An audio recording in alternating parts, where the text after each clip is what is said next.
안녕하세요. 아침에 출근 준비하면서 근근히 사연 듣고 있는 사람입니다. 20대 중반 회사 다니는 여자이고요. 올라오는 사연들하고 비교해봤을 때 제 이야기가 약간은 주제를 벗어난 것 같은 생각도 있지만 그래도 저도 한번 사연 보내봅니다. 남의 이야기라고 생각하지 마시고 욕 한번 시원하게 해주시면 참 좋겠어요. 남자친구와는 만난 지 1년이 조금 넘었어요. 남자친구는 올해 30이고요. 직장인입니다. 저도 그렇고 남자친구도 그렇지만 서로 취직한 지는 그렇게 오래되지 않았어요. 결혼 준비를 위해 모아놓은 돈도 턱없이 모자라기는 하지만 무엇보다도 둘 사이에 결혼 이야기 같은 거 오고 간 적 1년간 만나오면서 단 한 번도 없었고 당연히 양쪽 부모님께 인사드린 적도 없어요.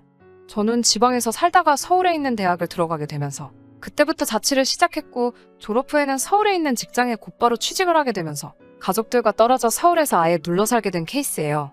남자친구는 서울 토박이고 아직 부모님하고 같이 살고 있어요.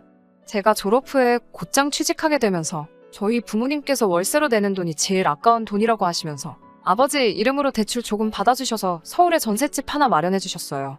아파트같이 거창한 건 아니고 원룸촌에 있는 원룸 전세이기는 한데 그래도 월세보다 대출원금 갚으며 이자 내는 게 더 싸서 저도 만족하고 있어요.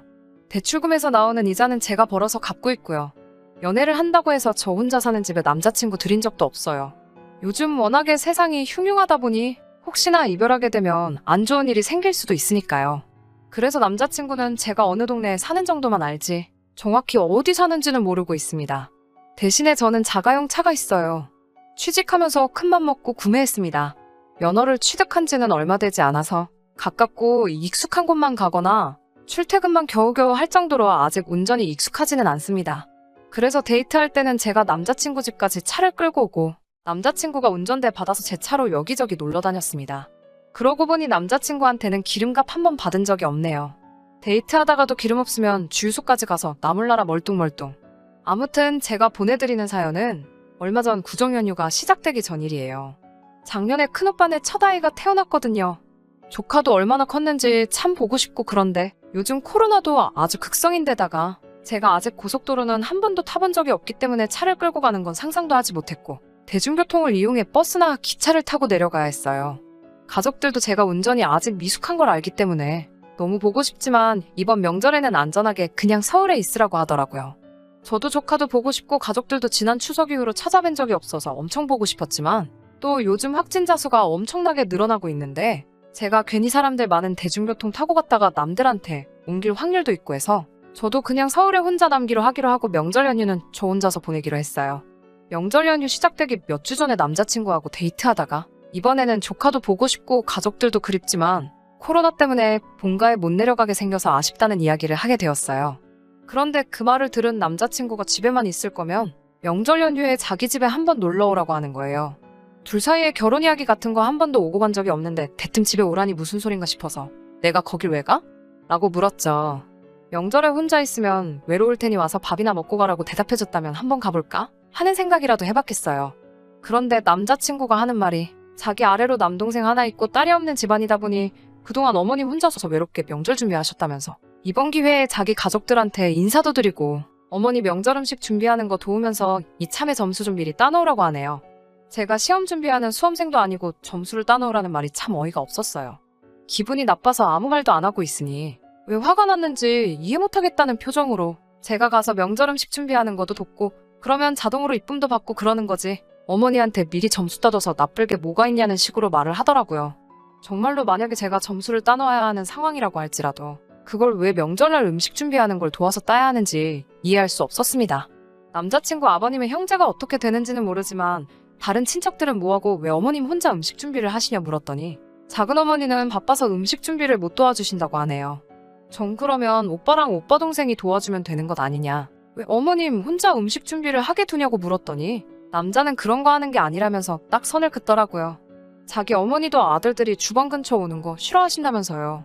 그러면 그거는 어머님 팔자인 거지 왜 여태 혼자서 독박을 쓴 것처럼 이야기하냐고 했어요. 제가 가서 도와드려야 할 이유도 의미도 없었으니까요.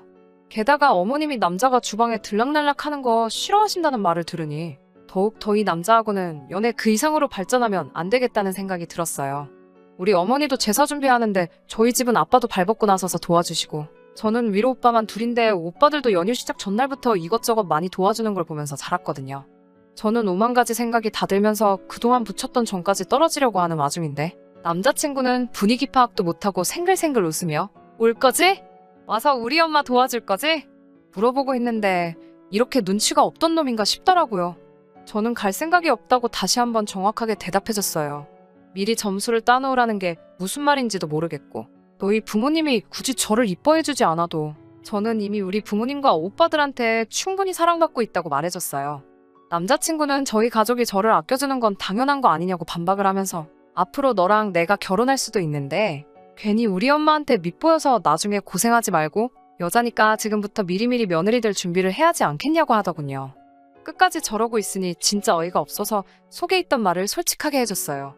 제가 명절날 오빠 집에 가야 하는 진짜 이유가 뭐냐? 와서 인사를 드리라는 것이냐? 아니면 어머님을 도와 명절 준비를 하라는 것이냐고요. 저를 어머님께 소개시켜주고 싶은 게 목적이면 저는 손님일 텐데 손님이 왜 음식 준비를 해야 하느냐고. 그리고 음식 준비를 하기 위해 가야 하는 거면 오빠가 말하는 며느리 될 준비라는 게 혹시 식모가 될 준비를 하라는 거냐. 결혼 전부터 명절날 음식 준비같이 그런 자빌까지 해가며 점수를 미리미리 따놓아 이쁨을 구걸해야 하는 그런 집이면 저는 그런 집에는 시집갈 생각이 없다고 말해줬습니다. 제 말이 끝나기가 무섭게 남자친구는 저에게 그러면 너는 나를 왜 만나고 있느냐고 화를 내더군요. 자기도 30이니 이제 결혼 생각도 슬슬해야 하는데 제가 남자친구랑 결혼할 생각이 없다고 하는 말에 여태껏 저와 함께 보낸 1년이 시간 낭비이며 돈 낭비를 했다고 말하면서 저보고 제가 그걸 보상해야 한다고 하네요. 자기가 낭비한 시간 저도 똑같이 낭비한 거나 마찬가지 아니지 않냐. 너는 나한테 뭘 보상해주려고 나한테 보상해달라고 어깃장을 부리고 있냐고 똑같이 물으니 그 말에는 아무런 대답도 못하다가 정말 너 같은 여자들 때문에 대한민국이 발전이 없는 거라고 아주 그동안 사람을 잘못 봤다며 정 떨어진다고 쏘아붙이더니 가방 챙겨서 혼자 가버렸어요. 1년이라는 시간을 연애하면서 결혼 이야기 한 번도 없다가 이제 와서 왜 저러는지 참 이해가 가지 않았습니다. 애초에 연애 시작할 때 결혼도 생각하고 있다는 말 한마디 해줬으면 피차너난 아나 서로 시간 낭비 할 일 없었을 텐데 말이에요. 어차피 명절 연휴가 길다고 하더라도 애초부터 남자친구와 보낼 마음은 하나도 없었기 때문에 당초 계획한 대로 혼자서 명절 연휴에 그동안 일 때문에 바빠서 챙겨보지 못했던 드라마들도 정주행하면서 아주 알차게 보냈습니다. 무슨 돈 낭비를 했다는 건가 아무리 온 집안을 뒤져봐도 생일 선물이나 기념일 선물이라고 특별히 받은 것도 없더라고요. 데이트한다고 어디 먼데 놀러 갔을 때 늘어난 제 자가용 주행거리밖에 없네요. 데이트 비용 서로 부담한다고 돈 얼마씩 입금해서 쓰던 데이트 통장이 생각이 나서 계좌 내역에 지출 내역까지 쭉 뽑아서 제가 얼마를 넣었는지 남자친구가 얼마를 넣어놨는지 싹 다 계산한 다음에 캡처를 해서 보내주고 정확히 그동안 사용했던 데이트 비용 절반으로 갈라 남은 잔액만큼을 남자친구한테 보내줬습니다. 그러고 얼마 안 있어서 제가 보낸 돈이 입금된 걸 확인했는지 여태껏 연락 한 번 없던 남자친구한테서 자기 좀 만나자고 연락이 오더라고요. 내가 왜 너를 만나야 되는데? 하고 대답했더니 너 자꾸 이럴 거냐고 하면서 저보고 사과는 언제 할 거냐고 물어보더라고요. 자꾸 이런 식으로 나오면 자기도 저를 안 만나준다고 하면서요. 참나, 못 만나준다니 누가 언제 만나달라고 했나요? 그리고 잘못한 게 누군데 저보고 사과를 하라니요. 명절날 지내 엄마가 혼자서 또 음식한 걸 사과하라는 건지 어떤 부분에서 제가 남자친구한테 먼저 사과를 해야 하는 건지 이해도 가지 않았어요. 우리 그날 끝내기로 한 거 아니냐? 왜 이제 와서 내가 너를 만나야 하고 만나서 사과까지 해야 되느냐고 물었더니 여태껏 데이트 통장에 있던 돈 안 보내고 있다가 지가 끝까지 연락이 없으니 자기의 관심 끌기 위해서 이번에 돈을 보낸 거 아니냐는 말도 안 되는 착각을 하면서 이제라도 사과하면 용서해줄 테니 만나자고 하네요. 저도 지지 않고 도대체 누가 누구한테 사과를 하라는 거냐고 따졌더니 그러면 여태까지 자기를 만나면서 시간 낭비한 것과 돈 낭비한 걸 보상하라고 합니다. 데이트 통장에 있던 돈 돌려준 거 말고도 또 보상해야 할 게 있다고 생각을 했나 봐요. 어디 그동안 너가 내 차 끌고 데이트할 때 쓴 기름값까지 싹 다 따져서 계산서 한번 뽑아줄까? 누가 누구한테 진짜로 보상을 해야 하는 건지 한번 처음부터 끝까지 따져볼까 어디. 제 질문에 자기가 곤란해지니 한숨만 푹푹 내쉬면서 됐다고 너 정말 사람 피곤하게 만든다며 너 같은 여자랑 결혼하면 내가 피곤하겠다고 나중에 제가 울며불며 매달려도 결혼을 안 해준다고 하네요. 이 세상에 남자가 너 하나밖에 없어도 너 같은 놈하고는 결혼 안 한다고 말했더니 전화기 너머로 아주 입에 거품을 물면서 소리 지르기 시작했어요. 그걸 계속 듣고 있자니 시끄러워서 제발 2번 다시 연락하지 말라고 말하고 제가 전화를 끊어버렸습니다. 제가 잘못한 부분이 뭐가 있나 싶어요. 30이 넘은 남자랑 연애할 때는 저도 결혼할 각오를 하고 만나야 하는 거였나요? 아직도 미리미리 점수 좀 따놓으라는 말이 무슨 생각으로 한 말인지 이해가 가질 않아요. 결혼 전부터 며느리 식모살이 할 준비까지 하면서 제가 굽신굽신거려야 할 형편도 아니고 자기야말로 취직한 지도 얼마 되지도 않아서 집도 절도 차도 아무것도 없으면서 말이에요. 제가 무슨 집안 사정이 어려워서 재벌 청수집에 팔려가듯 시집가는 것도 아닌데 말이죠. 집안일 도우면서 점수 같은 거 미리 따지 않아도 저라는 사람 그 자체를 이뻐해 주실 시어머니였다면 제가 먼저 나서서 찾아뵙고 일도 하고 어련히 알아서 잘할 텐데 말이에요. 제가 나이가 어려서 잘 모르는 거고 진짜로 여자라서 시집 식모살이 각오하고 결혼해야 하는 게 맞는 거라면 저는 그냥 평생 혼자서 살아야겠다는 생각이 드네요. 아무튼 이렇게 안전이별했습니다. 전화번호도 차단해버렸고 제가 어디 사는지도 모르니 앞으로 얼굴 볼 일도 없다고 생각하니 정말 후련하네요. 끝까지 들어주셔서 감사합니다. 오늘의 사연은 여기까지입니다. 구독과 좋아요, 알람 설정 부탁드리고 더 좋은 사연으로 다시 찾아뵙겠습니다. 감사합니다.